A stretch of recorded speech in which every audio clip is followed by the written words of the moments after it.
और ये जाहिर है कि हमास जो है, जो इतने दिन से फाइट कर रहा है, और हमास ने अपनी एक जमीन तैयार कर ली है, उसने उसके पास लोग कम नहीं हुए, तो वो मानेगा नहीं कि वो अलग थलग पड़ जाए।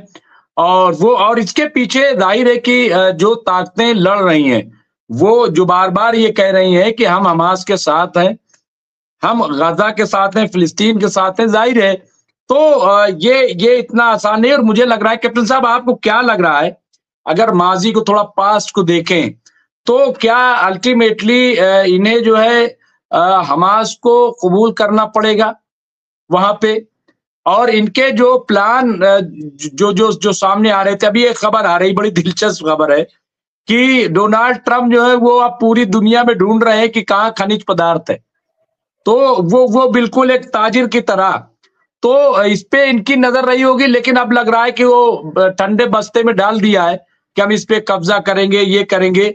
लेकिन बहुत मुमकिन है कि वो अभी भी नेतन्याहू का इस्तेमाल करें। क्या ऐसा हो सकता है? और अगर ऐसा है तो फिर ये सिचुएशन तो पैदा होगी, कैप्टन साहब।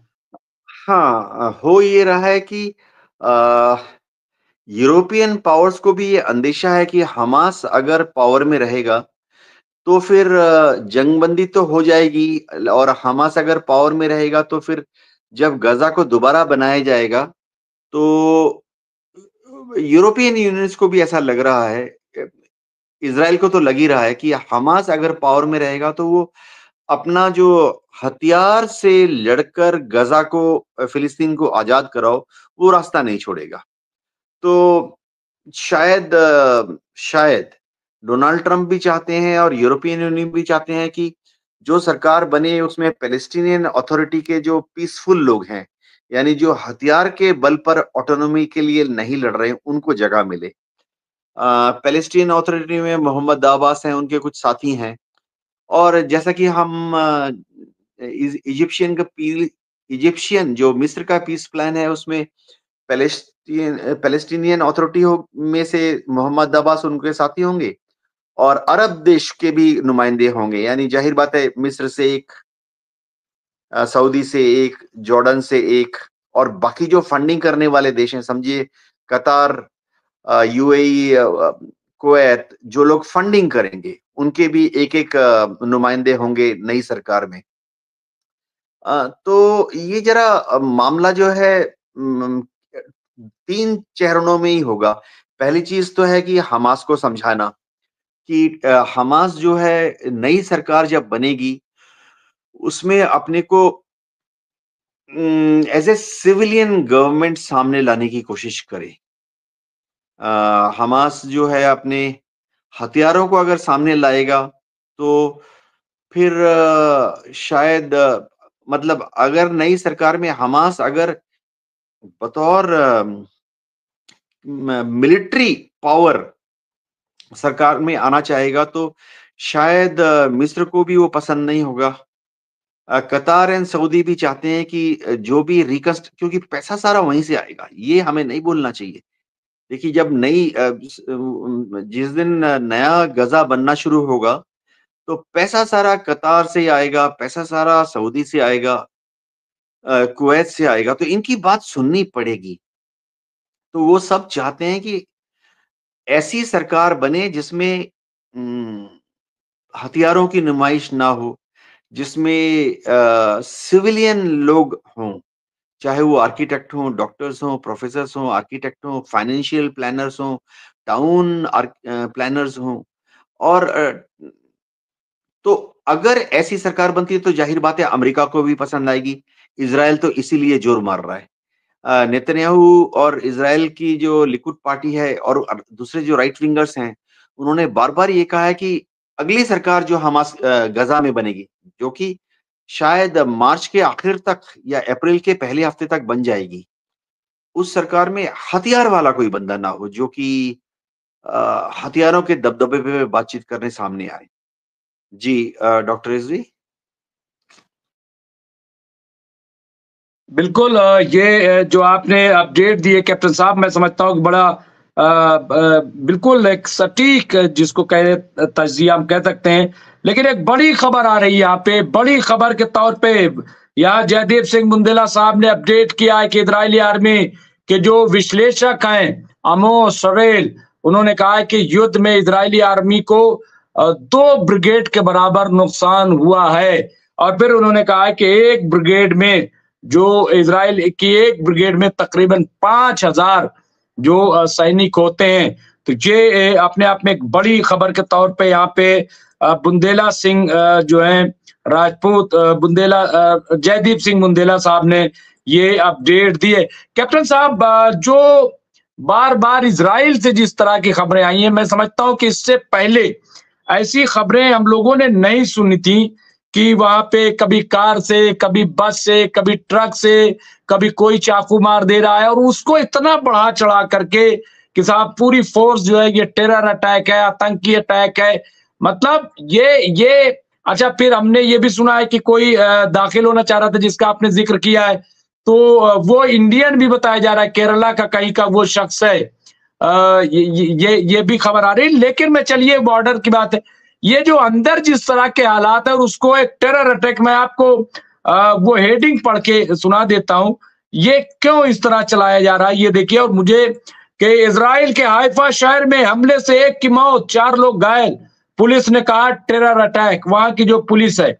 अब यहाँ पे देखिए, इजराइल के हाइफा शहर में सोमवार को एक शख्स ने चाकू से हमला करते हुए एक बुजुर्ग की हत्या कर दी और 4 लोगों को जख्मी कर दिया।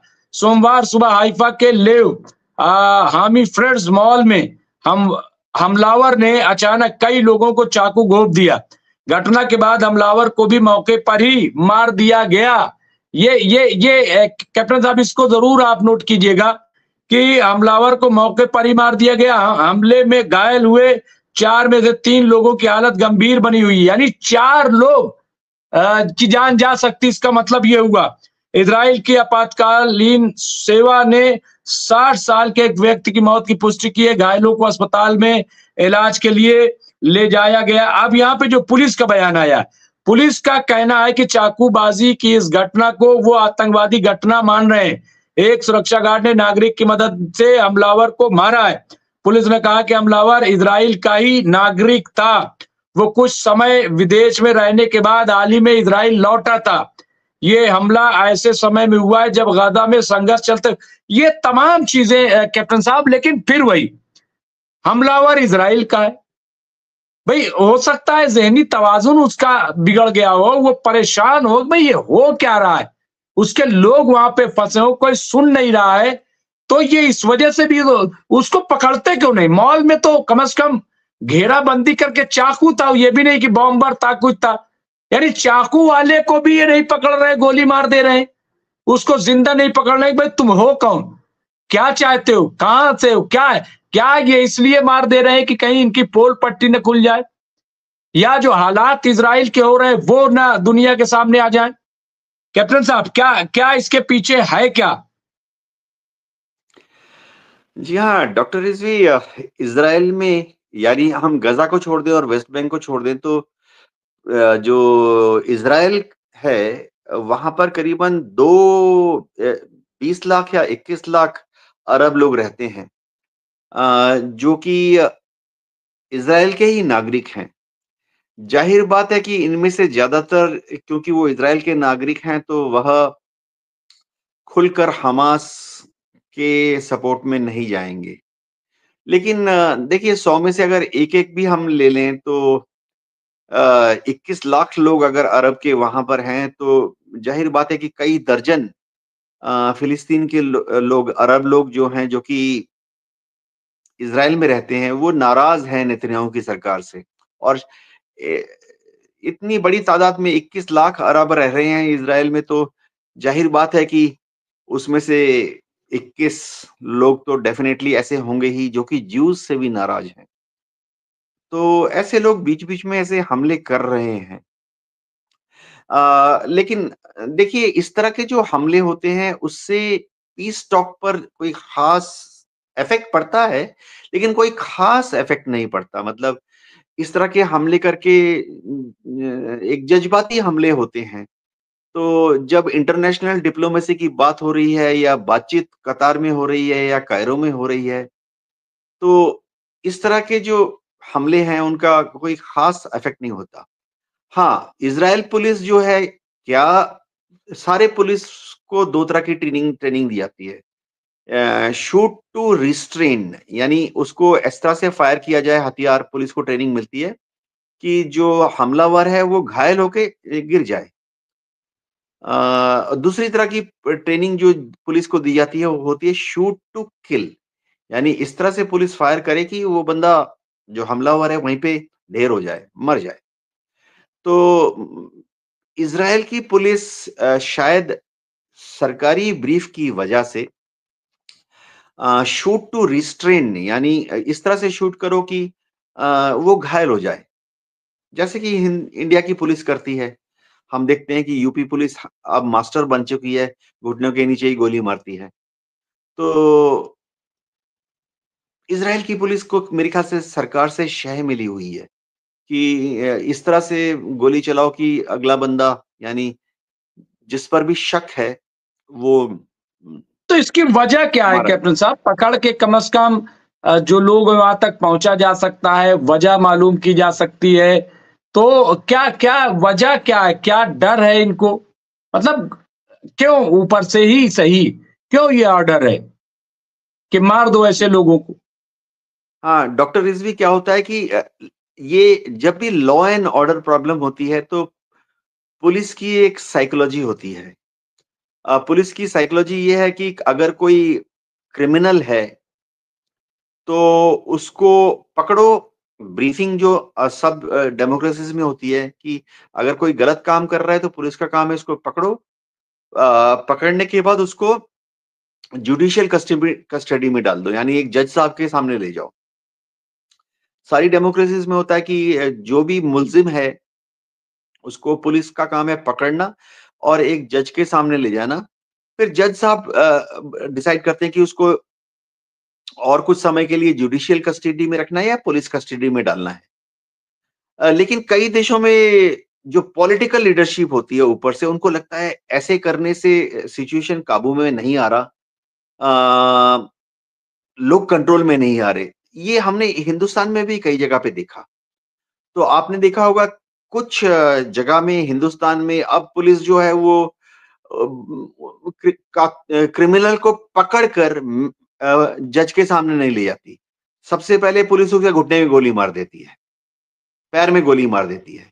ये डिस्करेज करने का तरीका है ताकि ये खौफ फैल जाए कि अगर कुछ गड़बड़ करोगे तो भाई ऊपर से हुक्म है पुलिस को कि घुटने में गोली मार देंगे। मतलब बात बाद मतलब में ये करेंगे। भी कैप्टन साहब, ये भी कि जिस तरह से कल उनके घर को घेरा गया, बड़े पैमाने पे घेराव हुआ और तमाम प्रोटेस्ट चल रहे हैं, मतलब नेतन्याहू को इस बात का डर है कि कहीं लोग ज्यादा ना उग्र हो जाएं, ज्यादा मुश्तिल ना हो जाएं कि वो फिर मॉल में, अब जाहिर है मॉल में का मतलब ये बहुत, अभी एक है, मान लीजिए कल के 10, 20, 50 लोग इस तरह से अटैक कर दें तो सिचुएशन तो बड़ी धमाका खेज हो जाएगी। तो क्या इस बात का उन्हें डर है कि कहीं जैसे श्रीलंका में हुआ है या जैसे बांग्लादेश में या और कहीं ऐसी सिचुएशन वहां ना आ जाए? क्योंकि ये इज़राइल के लिए कैप्टन साहब, मैं समझता हूं कि ऐसी खबरें, जैसा कि मैंने कहा, इससे पहले मैंने नहीं सुनी कि इस तरह की खबरें आती हूं, जिस तरह से लगातार आ रही हैं। इसलिए जो है मैं कह रहा हूं जी कैप्टन साहब, हमारे साथ हाँ, फजील साहब जी जुड़ हाँ, डॉक्टर गए। रिजवी, आपने सही कहा कि क्या इज़राइल की भी जो सरकार है या जो गवर्निंग काउंसिल है या शिन बेट है, उनकी जो इंटेलिजेंस एजेंसीज हैं, उनको मालूम है कि हो सकता है कि कल अचानक से, जैसे आज एक ही वारदात हुई, कल या अगले हफ्ते हो सकता है एक साथ 10, 20, 30 या दर्जनों वारदात हो जाएं, 50 तो आप ही अंदाजा लगा सकते हैं। हो सकता है ऐसा हो जाए। तो शायद नेतन्याहू और पुलिस चीफ का ये अंदाजा है कि इनको मार डालो। एक घटना होने पे ही मार डालो ताकि बाकी जो 10, 20, 30, 40 खड़े हैं, जो कि अगले हफ्ते कुछ कर सकते हैं इज़राइल के अंदर। जैसे अभी हाइफा में वाकया हुआ, तो इन जो भी 1-2 केस होते हैं मार डालो ताकि बाकी जगह खबर चली जाए कि अगले हफ्ते ऐसे नहीं करना। ये बड़ा एक जजमेंट होती है कि जब आप शूट टू किल करते हैं तो उसके बाद 2 तरह की चीज़ें हो सकती हैं। मैं पुलिस एक्शन की बात करता हूँ। जब पुलिस शूट टू किल करती है उसके बाद या तो जो क्रिमिनल है, वो उसका जो गैंग है, उसके साथी हैं, या तो वो डर कर थोड़े समय के लिए पीछे चले जाएँगे, दूर चले जाएँगे, छुप जाएँगे, शांत हो जाएँगे। या दूसरा भी चीज़ हो सकता है कि एक बंदे को मारा तो उसके जो बाकी 10 साथी हैं वो गुस्से में आ जाएँ, जोश में आ जाएँ, और आपने पुलिस ने एक को मारा, पता लगा कि कल 10 लोगों ने हमला कर दिया।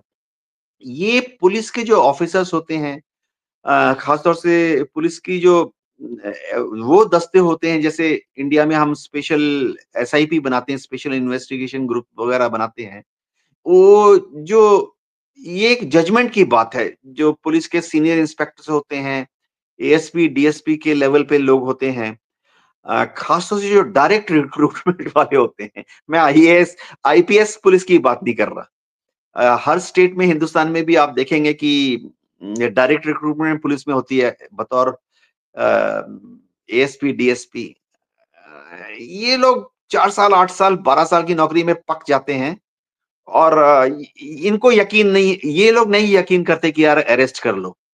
इनका हिंदुस्तान में भी है क्या, सबसे पहले घुटने में गोली मारो, उसके बाद भी अगर सांस ले रहा है और उसके साथी डर नहीं रहे हैं, तो पेट में, छाती में गोली मारो निशाना लेकर, दिल पे अरे मारो। यहाँ तो कैप्टन साहब इनाम ही ज्यादा मारे जाते हैं।